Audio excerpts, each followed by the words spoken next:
Hello everyone, welcome back in my channel again.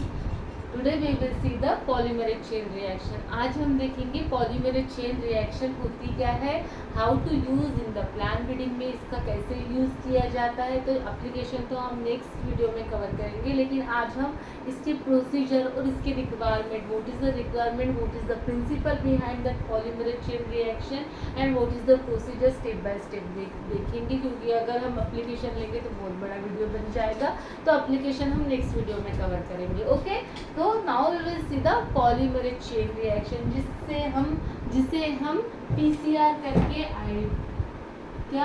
PCR करके पहचानते हैं. पीसीआर करके पहचानते हैं. PCR means polymerase chain reaction.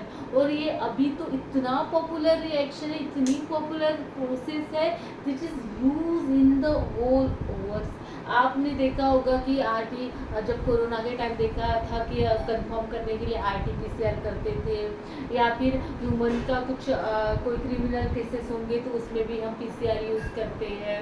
फिर हमें कुछ मल्टीप्लाई करना होगा, डीएनए की कॉपीज़, बहुत सारी कॉपीज़ बनानी होगी, तो हम पीसीआर करते हैं, जो कि हम प्रीवियसली कन्वेंशनली हम क्लोरीन से करते थे, अभी पीसीआर से ही करते हैं. It is a very simple method और very simple principle behind that. तो एक्चुअल में ये पीसीआर है क्या, कब स्टार्ट हुआ था, किसने स्टार्ट किया था और इसमें होता क्या है, तो ये आज हम ये सब बातें क्या करेंगे, इसमें कवर करेंगे. ओके, तो PCR, that is the polymerase chain reaction, also people known that the people choice reaction. People की सबसे बड़ी चॉइस, जो भी अभी रिपोर्ट्स या फिर जो भी मैंने जैसे बताया कि क्रिमिनली वे हो या फिर आपको कुछ स्टडी करना हो, मॉलिक्यूलर लेवल पे स्टडी करना हो, तो पीसीआर के यूज़ के बिना हम नहीं करते. और it is a very simple method. तो इसका एक्चुअल में कब इसका इन्वेंशन हुआ, इसका इन्वेंशन हुआ जब कैरीमुलिस ने, किन्होंने, Kary Mullis is the name of scientist. ये कैरीमुलिस जी थे. उन्होंने क्या आइडेंटिफाई किया, उन्होंने एक tag DNA polymerase, tag DNA polymerase को आइडेंटिफाई किया, उसको आइसोलेट किया. एक्चुअल में जो टैग है, टैग का जो लॉन्ग फॉर्म है क्या है, thermos aquaticus. It is the scientific name of the bacteria which is present in the high temperature. बहुत हाई टेम्परेचर पे एक बैक्टीरिया पाया जाता है. उस बैक्टीरिया से हमने क्या निकाला, पॉलीमरेज यानी एंजाइम निकाला. एंजाइम आपने जब ये पढ़ा होगा क्या, डीएनए रेप्लिकेशन जो कि हमारे सेल में होता है. सिंथेसिस फेज में डीएनए रेप्लिकेशन होता है ना, जब माइटोसिस या मियोसिस के टाइम जो सिंथेसिस फेज होती है, उसके बाद माइटोसिस होता है. सेल डिवीजन में आपने जो सिंथेसिस फेज पढ़ी होगी, उसमें क्या होता है, डीएनए रेप्लिकेट होता है. एक स्ट्रैंड से 2 स्ट्रैंड बनते हैं. ओके, एक स्ट्रैंड डीएनए का है तो उससे 2 स्ट्रैंड बनते हैं. तो एक्चुअल में क्या है, एक्चुअल में जो डीएनए का प्रॉब्लम का क्या था ना, डीएनए को अगर हम और एक्स्ट्रा स्ट्रैंड बनाना चाहते हैं तो एक्चुअल में जो नेचुरली तो हो जाता है अपने सेल में, लेकिन इसका जो प्रॉब्लम है कि ये हाई टेम्परेचर पे क्या होता है, डीनेचर होता है. जब भी थोड़ा सा टेम्परेचर बढ़ जाएगा तो ये जो डबल स्टैंडर्ड जो हमारा डीएनए, यूकेरियोट्स का डीएनए जो डबल स्टैंडर्ड डीएनए है, वो क्या हो जाता है, अलग अलग हो जाता है. ओके, हाई टेम्परेचर पे या क्या हो जाता है, डीनेचर हो जाता है, टूट जाते हैं. इसमें जो ऑक्सीजन बॉन्ड, 2 बॉन्ड और 3 बॉन्ड होते हैं, OH बॉन्ड होते हैं, वो ब्रेक हो जाते हैं हाई टेम्परेचर के कारण. तो ये इसका खासियत है जो हमें पता है. और पीएच के कारण भी होता है. पीएच अगर जो हमें चाहिए वो नहीं रहा तो भी ये स्टैंड क्या हो जाते हैं, जो OH बॉन्ड हो जाता है ब्रेक हो जाते हैं. OH बॉन्ड ही तो है कि 2 स्टैंड को एक दूसरे से जोड़ कर रखता है. ट्रिपल बॉन्ड और डबल बॉन्ड होता है, एडेनोसिन और थायमिन के बीच में क्या होता है, ट्रिपल बॉन्ड, और एडेनोसिन और गायरोसिन के बीच डबल बॉन्ड। तो ये तो अभी हमारा चैप्टर नहीं है। तो हमने क्या देखा कि अगर टेम्परेचर हाई हो जाएगा तो क्या हो जाएगा, दो डीएनए अलग अलग दूर दूर भाग जाएंगे, दोनों स्टैंड ऑफ डीएनए अलग अलग भाग जाएंगे। तो क्या हुआ था, हाँ इसका यूज क्या, हम तो एक अमेरिका के साइंटिस्ट यानी एक ग्रुप था, ओके, अमेरिका के साइंटिस्ट का एक ग्रुप था, अमेरिका के साइंटिस्ट जिसको बोलते Cetus corporation, okay, Cetus corporation in USA. तो इनको भी पता, इनको यानी सबको पता था कि डीएनए का नेचर ही है कि हाई टेम्परेचर और डीनेचर हो जाएगा, लेकिन हमें कुछ ऐसे मिल नहीं रहा था कि जो हाई टेम्परेचर पे भी ऐसा एंजाइम नहीं मिल रहा था कि एक्चुअल में जो एंजाइम्स भी होते हैं जो हाई टेम्परेचर पे क्या हो जाते हैं, वर्क करना, काम बंद कर लेते हैं। तो हमने बहुत सारे एंजाइम को यूज करना चाहा, लेकिन वो हाई टेम्परेचर पे वर्क करना बंद कर दे रहे थे, ओके, वो हाई टेम्परेचर पे वर्क नहीं कर रहे थे। तो भाई ये कैरीमुलिस भाई साहब ने क्या किया, उन्होंने क्या किया, एक बैक्टीरिया ढूंढा, ओके, जो हाई टेम्परेचर पे भी सर्वाइव करता है नॉर्मली। तो भाई इसके पास क्या है, तो इसका एंजाइम इन्होंने आइसोलेट किया। तो इसका जब एंजाइम आइसोलेट किया, क्योंकि उसी एंजाइम का यूज करके ये जो बैक्टीरिया है वो सेल डिवीजन करता है, वो डीएनए को रेप्लिकेट करता है। तो क्या हम, क्योंकि हम नॉर्मल जो एंजाइम यूज करना चाहते थे, तो हमें क्या करना पड़ता था, we want to go the denature of the two stand, हमें दो स्टैंड को अलग अलग भेजना पड़ता था, ओके, हमें दो स्टैंड को अलग अलग भेजेंगे तभी तो दूसरा वाला स्टैंड आएगा और इसकी दूसरी कॉपी बनाएगा, ओके। तो ऐसा करना पड़ता, लेकिन हम जब भी ज़्यादा टेम्परेचर नहीं, 90 से ऊपर टेम्परेचर चाहिए। तो 90 से ऊपर अगर टेम्परेचर जाता है तभी ये दो स्टैंड अलग अलग हो जाते हैं, 80 या 90, 80 यानी बहुत 90 टेम्परेचर बहुत ज़्यादा हो जाता है, तो उसके बाद ही ये क्या हो जाते हैं, दोनों स्टैंड अलग हो जाते हैं। लेकिन हमारा एंजाइम ही काम करना बंद कर देता था।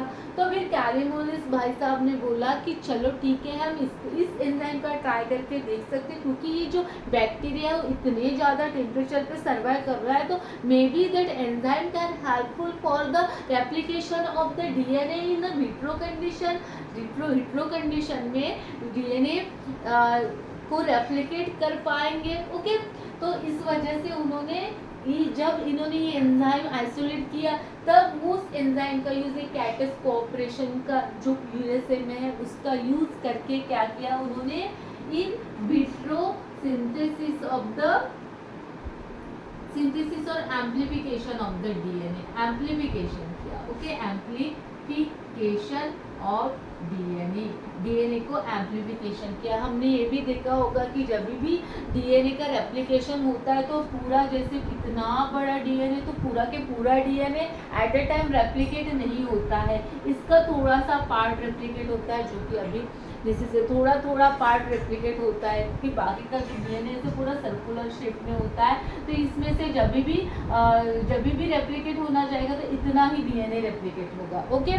थोड़ा थोड़ा करके, ऐसे करके थोड़ा थोड़ा करके पूरा डीएनए रेप्लिकेट होगा। तो उन्होंने देखा कि अगर हम इस एंजाइम का यूज, जो कि बैक्टीरिया में भी रेप्लिकेशन के लिए यूज होता है, उस एंजाइम या इस थैलमस एक्वेटिकस से एंजाइम निकालेंगे, उसको जेनेटिक इंजीनियर करेंगे और फिर उसका यूज क्या हम इन विट्रो कंडीशन में, लेबोरेटरी कंडीशन में डीएनए एम्प्लीफिकेशन के लिए यूज कर सकते हैं, जो कि नेचुरली भी डीएनए, यानी हम जब बढ़ते हैं तो हमारे सेल 1 से 2 डिवाइड होते हैं, 1 से 2 अगर डिवाइड सेल होंगे तो हमारा डीएनए भी डिवाइड हो जाएगा, क्योंकि हर एक सेल में डीएनए होता है, तो हमारा डीएनए भी 1 से 2 बन जाएंगे। तो 1 से 2 डीएनए जब इन विट्रो यानी वीवो कंडीशन में, यानी हमारे बॉडी में बनते हैं, लिविंग बींग्स में बनते हैं या फिर प्लांट्स में बनते हैं, वैसे भी हम क्या लेबोरेटरी में बना सकते हैं? हाँ जी, बना सकते हैं। कब? जब इन्होंने ये जो टैग डीएनए पॉलीमरेज आपने पढ़ा होगा कि जो polymerase different polymerase 1, polymerase 2, polymerase 3, these are the 3 types, different types of polymerase used at the time of DNA replication। तो ऐसा ही पॉलीमरेज टैग डीएनए का हमने क्या किया, पॉलीमरेज यानी एंजाइम्स है जो कि पॉलीमर को ऐड करता है, यानी जो अपने न्यूक्लियोटाइड बेसिस है, उसको ऐड करते जाता है और चेन बनाते जाता है बहुत लंबी लंबी, तो उसी को बोलते हैं एम्प्लीफिकेशन। उस प्रोसेस को ही बोलते हैं एम्प्लीफिकेशन। तो टैग डीएनए पॉलीमरेज से क्या हुआ, जो कि हाई टेम्परेचर पे, यानी अगर हमने डी नेचर के लिए डाला 2 स्टैंड अलग अलग होना चाहिए, तो भी ये अपना जो पॉलीमरेज था, जो एंजाइम था, वो डी नेचर नहीं हो रहा था, वो अपना वर्क करना जारी रख रहा था, वो काम करना बंद नहीं हो रहा था। जो कि नॉर्मल जो एंजाइम होते हैं वो काम करना बंद कर देते हैं हाई टेम्परेचर पे। यानी हमें तो एक चूज करना होता है, एक तो डीएनए डीनेचर करो या फिर डीएनए रेप्लिकेट करो, लेकिन दोनों काम हमें एक साथ चाहिए थे। इसी वजह से इन्होंने, इन भाई साहब ने क्या किया, इन भाई साहब ने टैग थर्मस एक्वेटिकस बैक्टीरिया का पॉलीमरेज एंजाइम आइसोलेट किया। उस पॉलीमरेज एंजाइम का यूज करके हम क्या कर रहे थे, we are go for the utilization to make the polymerase chain reaction, means we go for the DNA replication in a vitro condition। simply इसका meaning ही है polymerase chain reaction means the reaction in which in vitro condition we are replicate the DNA, we are amplified the DNA of the desired gene। जो जितना हमें DNA चाहिए, जितना हमें non gene sequence चाहिए, उसको हम क्या करते हैं, एम्पलीफाई करते हैं, उसको हम बढ़ाते रहते हैं। ओके, और उसका बहुत लंबे और बहुत सारे कॉपीज बनाते हैं, यानी क्लोनिंग करते हैं। Okay, identical copies of the DNA are developed with the help of utilization of the thermal cycle by maintenance of the temperature. इसमें पूरा खेल जो है वो टेम्परेचर मेंटेन का है। ओके, कितना टेम्परेचर मेंटेन करेंगे और फिर कितने कॉपीज बनेंगे, कैसे कॉपीज बनेंगे, लाइक दैट। तो हम प्रोसेस में इसको डीपली देखेंगे। तो इसके बिहाइंड का प्रिंसिपल तो आपको समझ में आ गया होगा कि why we are go for the PCR reaction. PCR, इसका behind principle is a very simple principle. At the high temperature that 2 stand of DNA get denature, and whenever we are go for the lower down the temperature, then we are use the primer for the amplification of the known region of the DNA. We are use the primer, we just guide that thing, because in the in vivo condition also we are use the RNA primer। जब भी RNA primer guide करता है कि ऐसा ऐसा sequence आपको ऐसे ऐसे क्या करते जाना है, पॉलीमरेज ऐड करते जाना है। ओके, आरएनए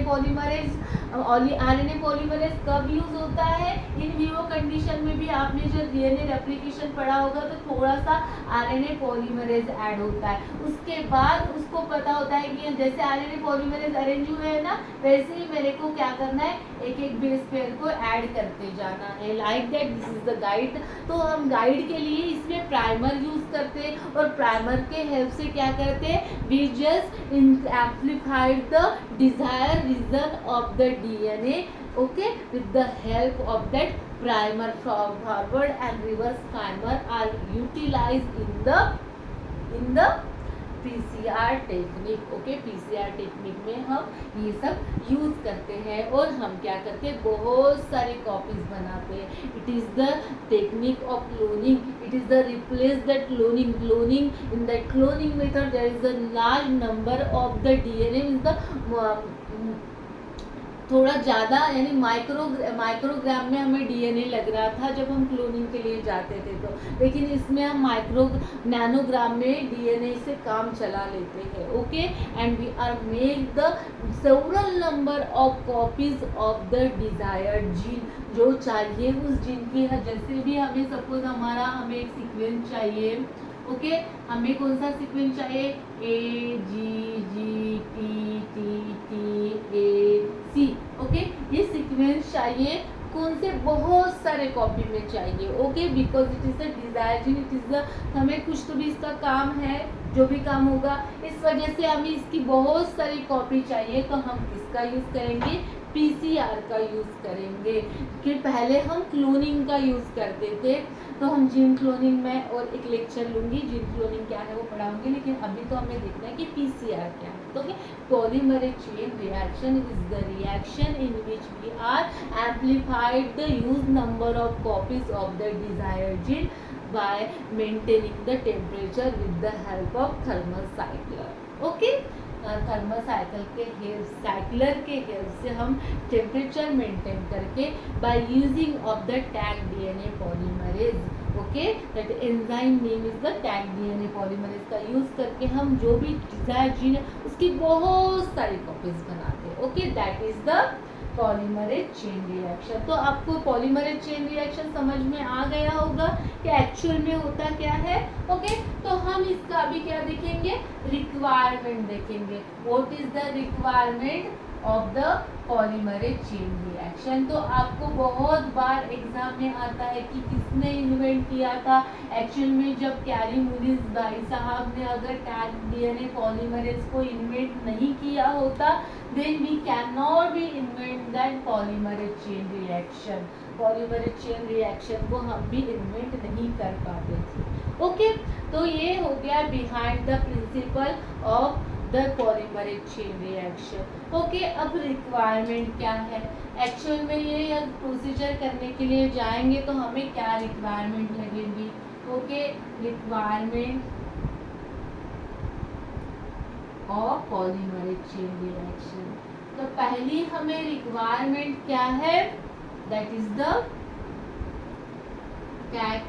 अगर हम सीक्वेंशियली जाएंगे, ओके, हमें पहला लगता है स्टेराइल वाटर, स्टेराइल वाटर लगता है, okay, to maintain the volume and maintain the volume of the prepare solution as well as to mix the all component which is added in that PCR tube. तो actual में हम क्या करते हैं, हमारी 0.5 ml की क्या होती है, पीसीआर ट्यूब होती है, छोटी सी ट्यूब होती है, इसमें से कितना सा हम क्या करते हैं, रिएक्शन बनाते हैं, यानी 2 माइक्रोलीटर का रिएक्शन बनाते हैं, 2 माइक्रोलीटर का रिएक्शन हम एक ट्यूब में ऐड करते हैं। तो इतना कम रिएक्शन, उससे भी कम होगा शायद, तो 0.2 या 2 माइक्रोलीटर में हम बनाते हैं। बस हमें ही पता रहता है कि हम उसमें क्या डाल रहे हैं, तो हमें स्टेराइल वाटर की ज़रूरत होती है। Then we want to the buffer, okay, buffer solution. हमें क्या क्या रिक्वायरमेंट होती है हमारी, buffer solution to maintain the pH at the time of PCR reaction. इसको बोलते हैं amplification buffer, amplification buffer, okay, amplification buffer, because whenever we go for the increase the temperature of that reaction, then there is the pH is in a high rate, they are drop down, high rate से बहुत कम होते जाते हैं। तो maintain करने के लिए हम कभी MgCl2 का यूज़ करते हैं, MgCl2 या फिर KCl या फिर HCl का यूज़ करते हैं, okay, use to maintain the pH at the time और throughout the reaction. Throughout the reaction क्या होना चाहिए, we should be maintain the buffer solution, we want to go for the addition of the buffer, okay. उसके बाद हमें third वाला क्या लगेगा, थर्ड में हमें इम्पोर्टेंट होगा, थर्ड में हमें इम्पोर्टेंट होगा that is the primer, okay, primer. तो प्राइमर हम दो टाइप के यूज करते हैं, फॉरवर्ड प्राइमर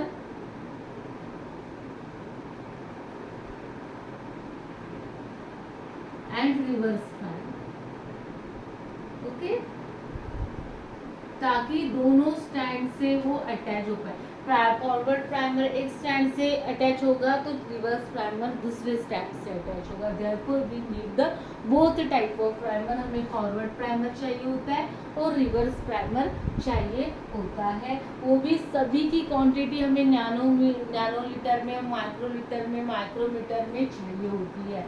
नैनो और माइक्रो में ही चलता है सब काम। उसके बाद हमें और क्या चाहिए होता है, we required the DNTP, DNTP. DNTP means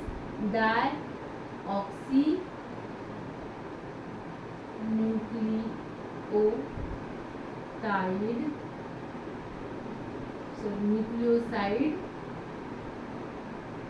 triphosphate.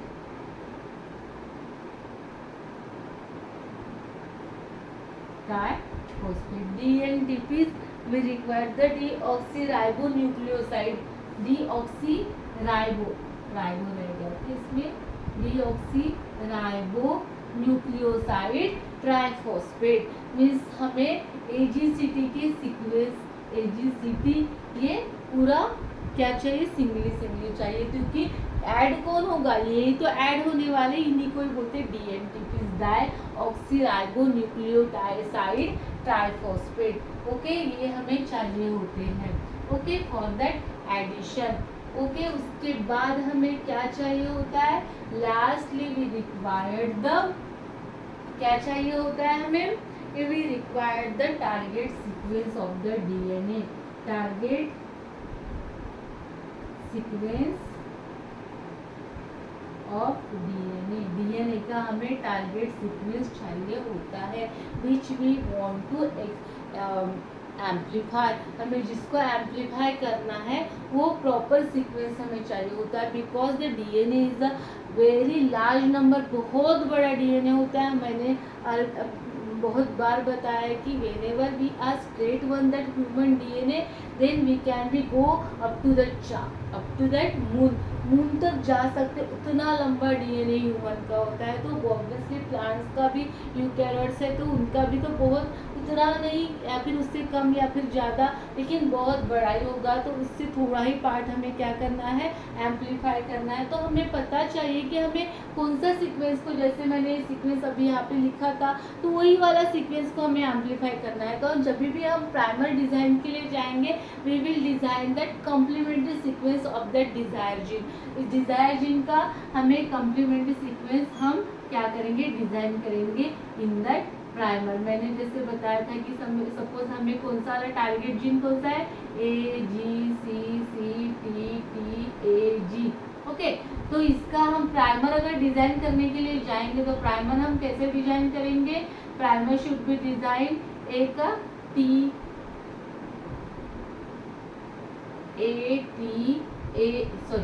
TCGGAAT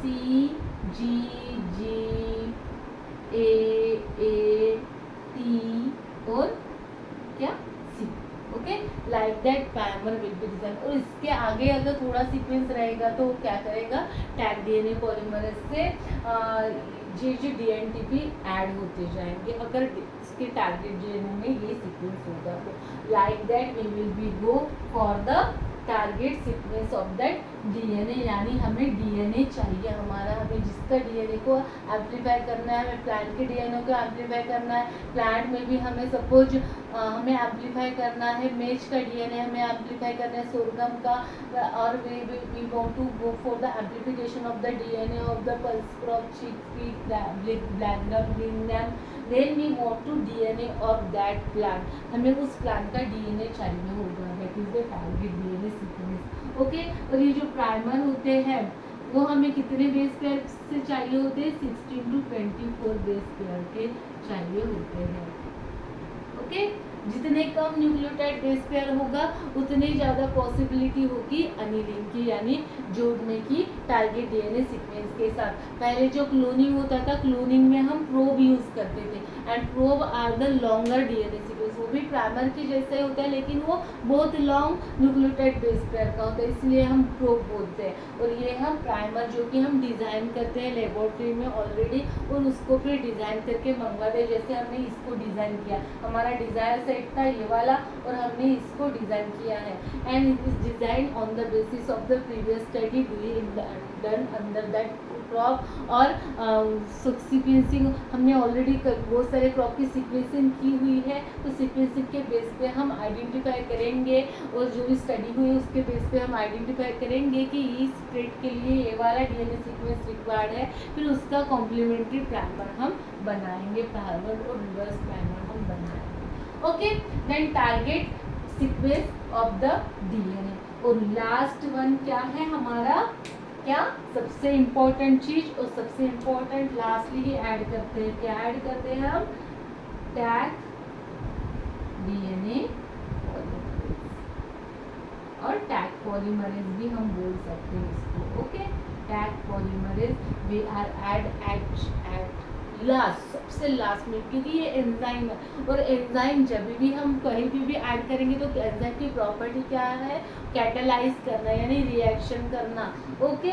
तो हम जैसे भी टैग डीएनए पॉलीमरेज को ऐड करते हैं वैसे रिएक्शन स्टार्ट होना चालू हो जाती है, ओके। और वैसे ही यानी हम क्या करेंगे, सपोज हमें 100 ट्यूब्स बनानी है, 100 ट्यूब्स में हम बाकी सभी का मिक्सचर, सपोज एक मास्टर मिक्सचर बना के एक ट्यूब में ऐड करेंगे, उसमें से फिर थोड़ा थोड़ा 2 माइक्रोलीटर हम हर एक ट्यूब में ऐड करेंगे, ओके। और फिर सबसे एंड में हम जितना भी टैग डीएनए पॉलीमरेज है एक एक ट्यूब में, उतना एक एक ट्यूब में फास्टली ऐड करते जाएंगे, okay. Like that we will make the mixture of PCR, और पीसीआर का मिक्सचर हम ऐसे बनाएंगे, ओके। देन पीसीआर का मिक्सचर बनाने के बाद with the addition of that all requirement, after the mixture, making of that mixture, we are put that tube into that thermocycler में हम क्या करेंगे कि पूरे सपोज हमें 100 ट्यूब बनाए, वैसे तो वो ऐसे जो थर्मोसाइक्लर होता है that is the of even number, यानी जैसे ऐसे 96 होंगे या फिर ऐसे 98 लाइक दैट, मीन्स ऐसे पूरा स्क्वायर में बहुत सारे ट्यूब, इसमें 100 का होता है, 98 का, 96 का होता है, लाइक 60 का होता है, तो इससे बहुत सारे सैंपल को थर्मोसाइक्लर होता है, तो उसमें हम एक एक ट्यूब को ऐसे डालेंगे लाइक दैट, ओके। एक एक ट्यूब को हम ऐसे रखेंगे। तो thermocycler means on the basis of the name we can be understand what is the meaning of the thermocycler.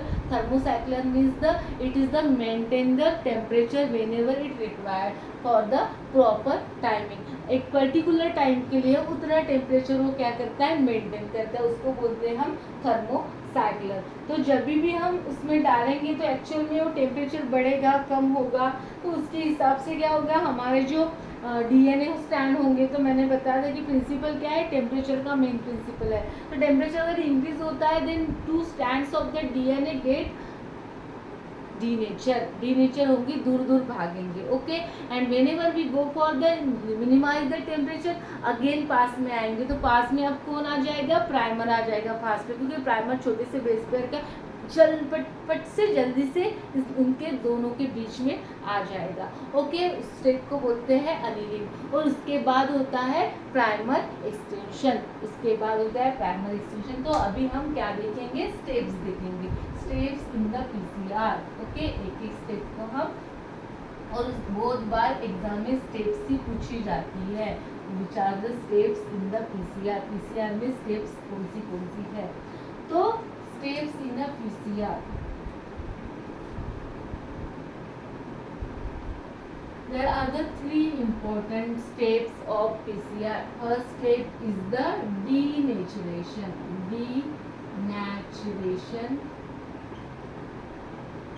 Okay. Second step is the annealing.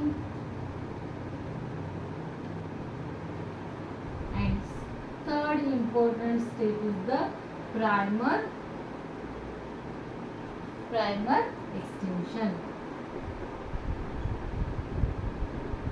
okay.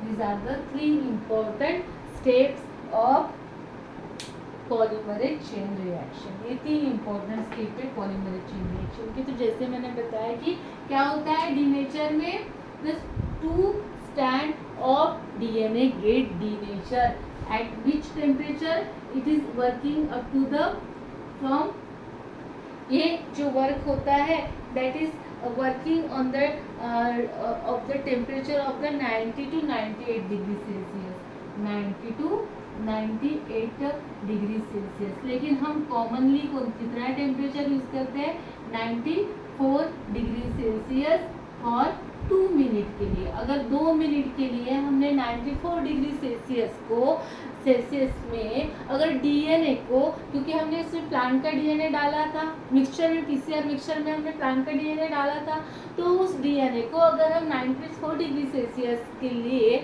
2 minute के लिए अगर छोड़ देते हैं तो हमारा डीएनए कैसा था, पहले ऐसा था। ओके, डबल स्टैंडर्ड था। ये जो 2 स्टैंड है, it is the compound with that of the hydrogen OH bond, hydrogen bond से क्या थे, एक साथ मिले हुए थे, हाइड्रोजन बॉन्ड से वो अटैच थे। तो जब भी टेम्परेचर बढ़ जाता है तो ये जो वीक हाइड्रोजन बॉन्ड होते हैं वो क्या हो जाते हैं, ब्रेक हो जाते हैं। That weak hydrogen bonds are break due to that high temperature. And ये बॉन्ड, अगर सपोज ये रस्सी है, रस्सी यानी हाइड्रोजन बॉन्ड है, अगर इनको हमने तोड़ दिया, ये क्या हो जाते हैं, ज़्यादा टेम्परेचर के कारण पिघल जाते हैं। अगर ये रस्सी तोड़ दी तो ये इधर उधर भाग जाएगा, ये इधर भागेगा, ओके, और ये इधर भागेगा। Okay, that step is called as the denaturation. Denaturation means the two strand of DNA get denatured at a high temperature for the 22 minutes. Okay, that is the step of denature. First step of PCR is the denaturing, means the two strand of DNA get diverted from each other, एक दूसरे से दूर दूर भागेंगे। Okay, because due to that high temperature. अब annealing की बारी आ जाती है। जैसे ये दूर दूर भागना चालू हो जाएगा, that is the our DNA जैसे ही दूर दूर भागना चालू हो जाएगा तो हम क्या करेंगे, जैसे 2 मिनट हो गए 94 डिग्री सेल्सियस के, तो थर्मोसाइक्लर का काम ही है कि मेंटेन करना। तो हम ऑलरेडी में जो सॉफ्टवेयर उसमें होता है उसमें एडजस्ट करते हैं साइकिल्स। ओके, तो हम ऐसे उसमें एडजस्ट करेंगे कि 94 डिग्री सेल्सियस को आपको 2 मिनट्स के लिए रखना है। उसके बाद आपको टेम्परेचर कम कर लेना है till the 40 to 60 degree Celsius. 40 to 60 degree Celsius temperature should be lower down. Actual में हम 58 या फिर 54 में depend on that crop species हम रखते हैं। तो जब भी सडनली टेम्परेचर कम हो जाएगा और ये स्टैंड क्या हो जाएंगे, जो हाइड्रोजन बॉन्ड थे, वीक हाइड्रोजन बॉन्ड थे, वो आपस से जुड़ना चालू हो जाएगा। तो इससे जुड़ने से पहले ही प्राइमर ऑलरेडी हमारे रिएक्शन में प्रेजेंट है। यहाँ पे ऐसे फॉरवर्ड और रिवर्स प्राइमर प्रेजेंट है। ओके, तो फॉरवर्ड और रिवर्स प्राइमर प्रेजेंट है। तो जैसे ही सपोज ये 5 प्राइ है, ये 3 प्राइ है, ये 3 प्राइ है, ये 5 प्राइ है। ओके, जैसे ही हमारी जैसे भी टेम्परेचर घट जाएगा, कम हो जाएगा, वैसे ही ये प्राइमर आएंगे और 3 प्राइ एंड से अटैच होंगे। ओके, 3 प्राइ एंड से एक फॉरवर्ड प्राइमर इधर से अटैच होगा तो रिवर्स प्राइमर इधर से अटैच होगा, like that. It is always attach from the 3 prime end, जो कि नेचुरली भी हमारे बॉडी में होता है। जब भी रेप्लिकेशन होता है तो ऐसे वो क्या हो जाएगा, अटैच हो जाएगा। अनिलिंग, उस प्रोसेस को बोलते हैं annealing. Annealing means the primer attach with that of that target DNA. अगर हमारा टारगेट डीएनए है, उसमें मैंने जैसे बताया था कि हमको पता है कि ये जीन सीक्वेंस है जो कि डीएनए में प्रेजेंट होगा, जो है वो डीएनए में प्रेजेंट होगा। तो हमने बोला था कि उसके कॉम्प्लीमेंट्री हम क्या करेंगे, प्राइमर डिज़ाइन करेंगे। तो हमने प्राइमर डिज़ाइन कर लिया तो उसका कॉम्प्लीमेंट्री सीक्वेंस वो ढूंढेगा और वहाँ पे जाके क्या हो जाएगा, हाइड्रोजन बॉन्ड बना लेगा, यानी अटैच हो जाएगा। Okay, it will get attach with that of the complementary sequence of the DNA. That step is called as the annealing and which is for the 1 minute. कितने टाइम के लिए, 58 या 54 degree Celsius पे हम 1 minute के लिए रखते हैं, for the 1 minute. Okay, it is the capable to form the 1 kb of the amplification, 1 kb of the amplification. Okay, ये इसमें आ जाएगा 1 kb एम्प्लीफिकेशन।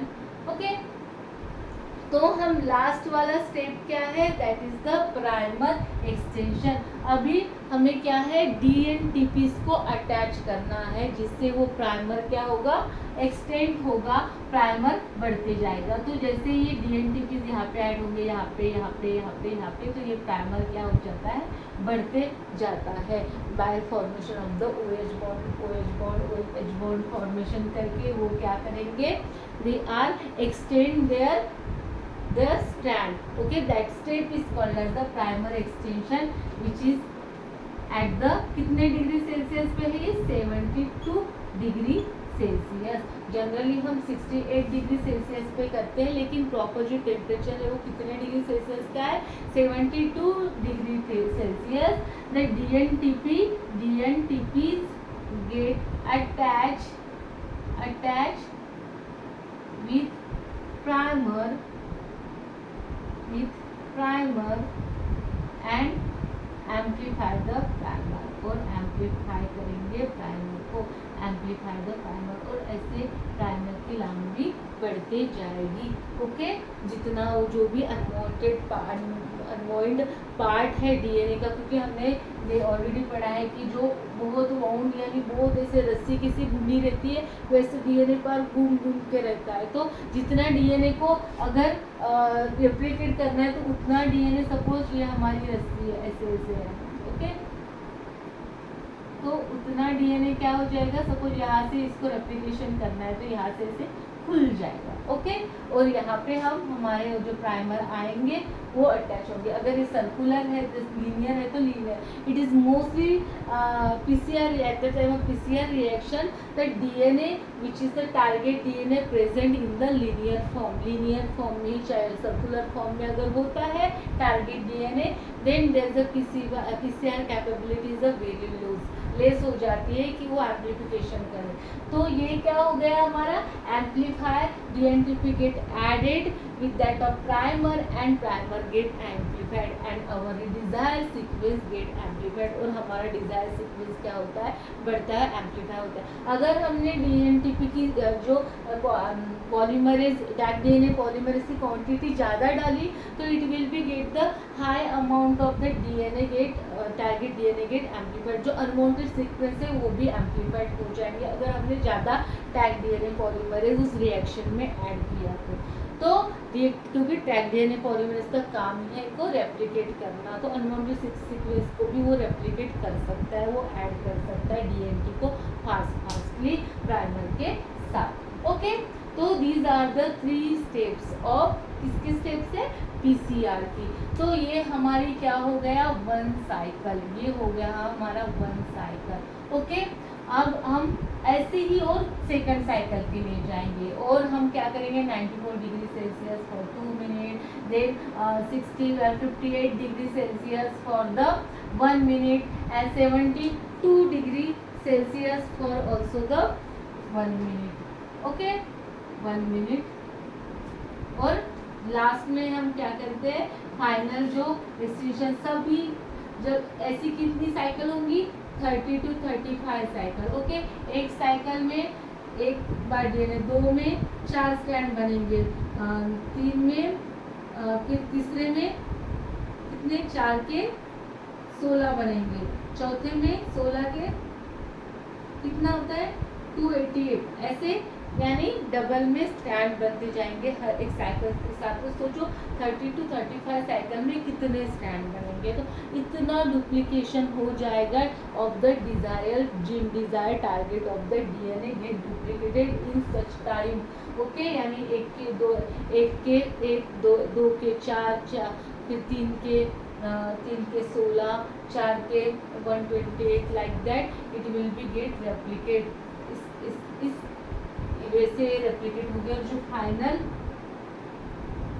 फाइनल होल्ड है it is at the 4 degree Celsius पे हम इनफाइनाइट टाइम के लिए रख सकते हैं. Okay, for the infinite time that final extension will be down. Okay, तो ये हो गया. मैं एक बार आपको थोड़ा ना जो हमारा 72 डिग्री सेल्सियस है वो कितने टाइम के लिए हम रखते हैं that I will be confirm again. मैं वो आपको एक बार कंफर्म करके बताती हूँ. ओके, तो हमारा जो मैंने क्या बोला था